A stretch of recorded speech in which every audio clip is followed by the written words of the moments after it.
Les amigos de Luciano Padre, pas bien là, tranquille, ça fait téléachat. Donc aujourd'hui je vais aborder un sujet qui est extrêmement important, on va dire que c'est limite, on va dire c'est l'un des produits le plus important lorsque tu fais un lavage, c'est le shampoing. C'est le premier produit que tu utilises pour laver ta voiture et donc c'est vraiment quelque chose d'hyper important. Et forcé de constater, je parle bien, énormément, alors je stéréotype, mais énormément de personnes font la même erreur lorsqu'ils utilisent un shampoing. Et en plus, beaucoup de personnes perdent de l'argent parce que parfois, ils achètent des shampoings et à côté de ça, ils vont acheter des produits alors qu'en réalité, le shampoing va répondre aux produits que tu as achetés en plus. Je ne sais pas si tu me suis, mais bon, voilà. Donc, comme tu vois, j'ai pas mal de shampoings. Alors, je vais faire un peu le ménage parce que sinon, c'est un peu fouillis. On va faire le tour des shampoings et je vais te dire ce qu'il te faut exactement comme shampoing. Et tu verras, après cette vidéo, les shampoings n'auront plus aucun secret. Alors, comme tu as pu voir, encore une fois, vidéo affiliée commerciale, etc. Tout simplement parce que dans cette vidéo, il y a des produits que je vais te présenter. Comment envoyer que je n'ai pas payé. Forcément, tu es obligé de gna. Bon, bref, tu as compris. On va commencer par la base. Pour les personnes qui ont la chance de pouvoir laver leur voiture à la maison, ils utilisent la plupart du temps des cannes en mousse. Donc dans les cannes en mousse, on met de la mousse active. Dans la mousse active, il faut savoir que systématiquement, une mousse active est neutre. Alors attention, je ne parle pas du pH, je parle de cire. Les mousses actives, zéro cire. Ils sont uniquement là pour apporter un pré-lavage. Alors, donc dans la mousse de pré-lavage avec un pH neutre, un pH 7, donc c'est un pré-lavage safe. Par exemple, si tu as une protection, une cire ou une céramique, que tu veux préserver ta protection, donc dans ce cas-là, on va prendre une mousse de pré-lavage avec un pH neutre. De l'autre côté, on a aussi les mousses actives, comme par exemple celle de Shine, mais il y en a d'autres, Alchimie, etc., avec des pH alcalins, entre 10 et 14. C'est ce qu'on appelle des pré-lavages hard. C'est pour retirer toutes les cires, les protections que tu as mis. Alors attention, quand je dis protection, je ne parle pas des céramiques, tout ce qui est cire, QD, etc.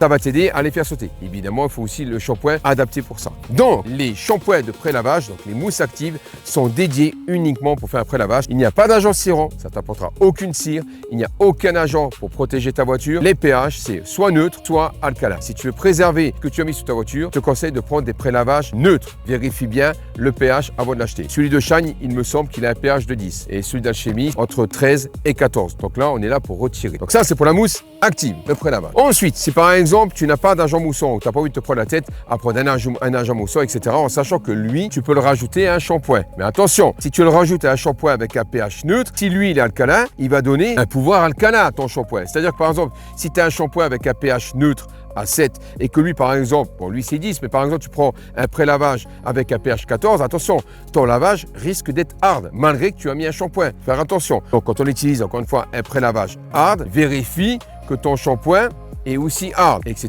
etc. Si ton shampoing et ton pré-lavage n'ont pas le même pH, ne les mélange pas. Ensuite, pour les personnes qui ont envie de se prendre la tête à prendre des pré-lavages, etc., on a des shampoings, comme par exemple celui-ci, le SE2 Foamy. Lui, c'est un shampoing neutre. Il n'a pas d'agent cirant. Il a un pH neutre. Donc, de toute façon, c'est marqué neutral foamy, shampoing safe, etc. Les shampoings safe, c'est les shampoings avec un pH neutre. Ils ne vont pas attaquer tes cires, etc. C'est un shampoing extrêmement moussant que du coup, tu peux mettre ça dans un canon mousse et il va t'apporter énormément de mousse. Donc, tu peux l'utiliser en pré-lavage et tu vas l'utiliser aussi en lavage. Pas d'agent cirant, pH neutre. Ça veut dire qu'il va conserver tes protections que tu as mis sur la voiture. Il ne va pas les agresser et tu peux aussi l'utiliser dans un seau, etc. Il n'y a aucun problème. Il fait pré-lavage, moussant et lavage. Ensuite, là, on y vient. Si tu as des parties mat, satin, tu peux avoir une voiture qui est brillante, par exemple la mienne, j'ai les jantes satin, ou tu peux avoir des jantes mat. À ce moment-là, il est préconisé d'utiliser des shampoings neutres. Donc là, comme tu peux voir, j'ai deux shampoings neutres, celui d'Ennex, la senteur, tu as envie de bouffer, et celui de Shine. Donc, shampoing neutre, ça veut dire quoi? Ça veut dire pas d'agent cirant. Attention, tu peux avoir des shampoings neutres avec un pH alcalin, c'est ce qu'on appelle des shampoings hard. Lui, pH neutre et pas d'agent cirant. Donc, si tu as des parties mat, satin, comme par exemple une voiture avec du covering et que le reste est brillant, je te conseille lourdement d'utiliser des shampoings neutres. Pourquoi? Parce que les shampoings cirants que je vais te montrer tout à l'heure apportent de la brillance et ça modifie l'aspect d'origine de ta voiture. Dans le detailing,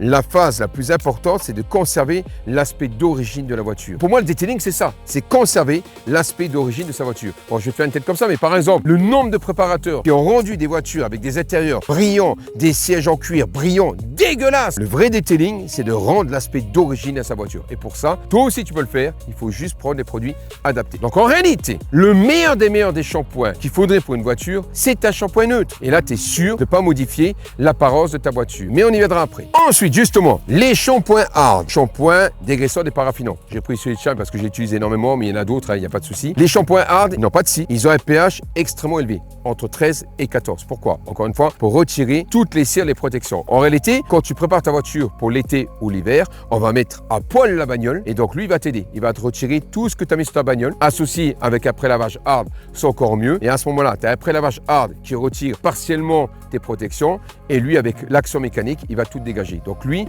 n'apporte jamais de cire. Alors en soi, tu peux très bien laver tout le temps ta voiture avec un shampoing hard, ça ne posera aucun problème. Ils sont dédiés de toute façon pour les véhicules, donc ça ne va pas ternir ta peinture, etc. Et surtout, ça ne va pas apporter de cire. Mais généralement, ces shampoings-là, c'est des shampoings de préparation, soit pour les détailleurs, soit pour toi. Tu as envie de mettre ta voiture à poil, tu prends ce shampoing-là, tu retires tout sur ta bagnole. Donc lui, il va vraiment conserver l'aspect d'origine. En fait, les shampoings hard vont vraiment te donner l'apparence d'origine de ta voiture, associé après avec un séchage, l'alcool isopropylique qui va te redonner la brillance d'origine de ta voiture. Donc, les shampoings hard, c'est là pour décrasser, décaper et remettre ta voiture à shampoing, station de lavage. Les shampoings dédiés pour les stations de lavage ont une opacité, une viscosité assez importante. Pourquoi? Pour qu'elle puisse rester sur le gant au moment du lavage. Parce que si tu prends un shampoing traditionnel, un shampoing liquide, il va se barrer au premier coup de gant, alors que lui, il va rester sur le gant. C'est ça l'avantage des shampoings dédiés pour les stations de lavage. Mais attention, vu sa viscosité importante, je te fais une tête comme ça, hein. Mais écoute, tu verras, tu seras tranquille. Vu sa viscosité importante, il peut avoir un pouvoir un petit peu abrasif. Il a un pH neutre, pH 7, et surtout, il n'apporte pas de cire. Zéro cire. Donc celui-ci aussi, tu peux l'adapter pour tes lavages à la maison. Tu n'es pas obligé de le prendre uniquement en station de lavage. Mais attention, vu sa viscosité, il peut avoir un petit effet abrasif. Donc il peut retirer les petits sprays que tu as mis de finition, les QD, etc. Pas les cires, mais ça peut les fatiguer. Donc ça, c'est des shampoings spécialement dédiés pour les stations de lavage. Pas d'agent cirant, pH neutre, mais avec un pouvoir un petit peu abrasif. Donc on va prendre avec parcimonie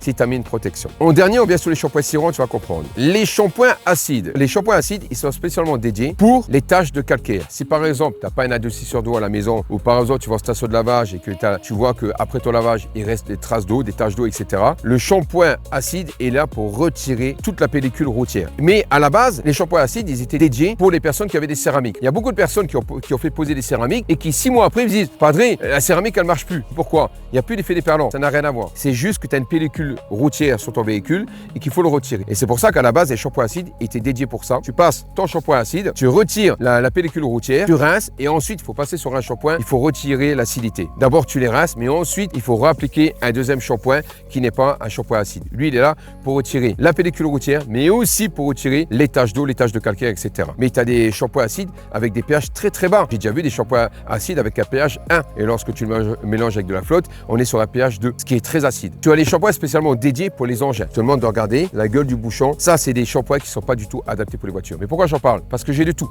Et j'ai aussi des agriculteurs. Gros big up aux agriculteurs. Un grand respect pour vous les filles, vous imaginez même pas. Pour ça, les agriculteurs ont des engins avec de la graisse, etc. Il leur faut des shampoings costauds. Lui, il est terrifiant. Attention, mets pas ça sur ta bagnole. Ou alors, tu as intérêt de le diluer au taquet.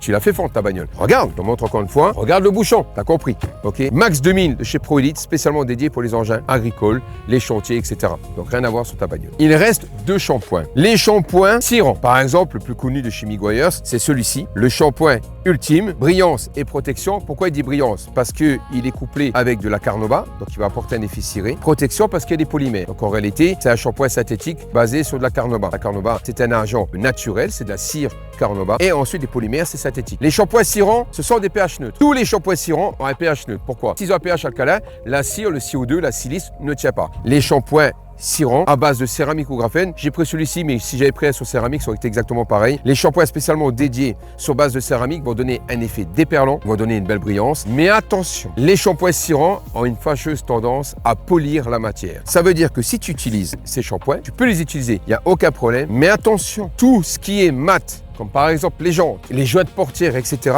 toutes les parties mat, à force de laver avec ces shampoings-là, tu vas les polir. Ça veut dire que si tu utilises des shampoings cirants, tout de suite après ton séchage, tu prends de l'alcool isopropylique, tu vaporises ça sur une microfibre et toutes les parties mat, comme par exemple les jantes, les joints de portière, etc., tu passes dessus. Tes joints, tes parties mat ou satin vont redevenir avec l'aspect naturel. Et si tu persistes à utiliser des shampoings cirants sur ta voiture, sache que toutes les parties mat et satin, à un moment donné, tu vas les polir et ça va devenir dégueulasse. Il faut savoir que plus ta voiture est nickel, plus les parties qui sont polies, qui sont dégueulasses, tu vas les voir. Encore une fois, quand tu utilises les shampoings cirants, sache que tu apportes de la cire partout sur ta voiture. Et à un moment donné, la pellicule, elle va s'accumuler et ça va polir la matière. Les shampoings cirants, ils sont adaptés à qui? Aux personnes qui veulent laver leur voiture et apporter une cire. Quand tu achètes ces shampoings, déjà, il y a une chose qu'il faut savoir. Il te faut au minimum 2 microfibres. La première pour sécher et la deuxième pour faire du buffing. Le nombre de gars que je vois qui utilisent ces shampoings cirants, qui sèchent la voiture, qui se barrent, tu n'as pas activé la cire. Pour activer la cire, il faut d'abord sécher. Donc moi, j'ai une méthode imparable. Première microfibre, tu absorbes. Deuxième microfibre, tu sèches. Troisième microfibre, avec un GSM entre 400 et 600, rien à voir avec le séchage, pour faire ton buffing. Et on active la cire. Et c'est comme ça que tu vas voir que ta voiture, elle brille. Si tu ne fais pas ça, tes shampoings cirants, ils ne servent à rien. À rien.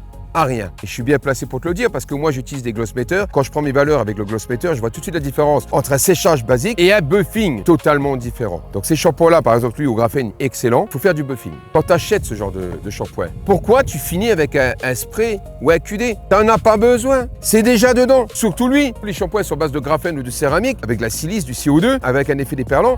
Qu'est-ce que tu t'emmerdes à acheter un spray de finition? T'en as pas besoin. J'arrête pas de le dire. Achète une microfibre GSM 400, 600 et une fois que ta voiture est sèche, tu passes dessus et tu verras que tu auras une belle brillance. Parfois, tu as des shampoings avec une brillance bien plus élevée que des sprays. Le seul avantage que tu as dans les sprays, c'est que ça peut retirer les taches d'eau, les taches de calcaire dues à ton lavage que tu vas te faire. Ça, c'est un avantage. C'est vraiment bien. Ça, c'est vraiment nickel.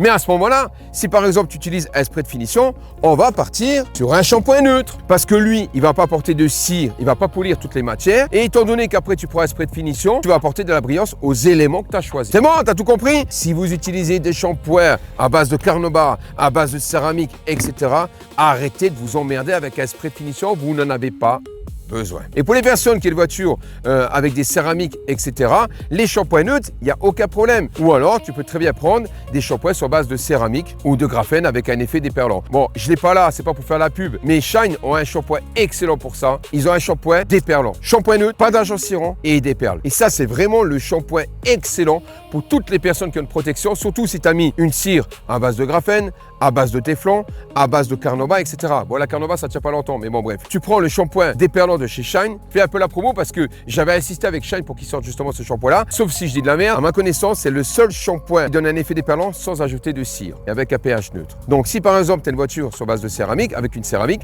soit tu utilises un shampoing céramique avec effet déperlant, mais à ce moment-là, après ton lavage, il faudra prendre de l'alcool isopropylique vaporisé sur ta microfibre et retirer toute la pellicule de cire sur les parties mat et satin. Ou alors, tu prends le shampoing spécialement dédié de chez Shine, le shampoing déperlant. Je t'ai fait une tête comme ça, mais j'espère vraiment qu'après cette vidéo-là, tu sauras tout et tu sauras bien choisir. Sur ce, pouce bleu, bonne pince, à mon tambouille. À la prochaine. Ciao.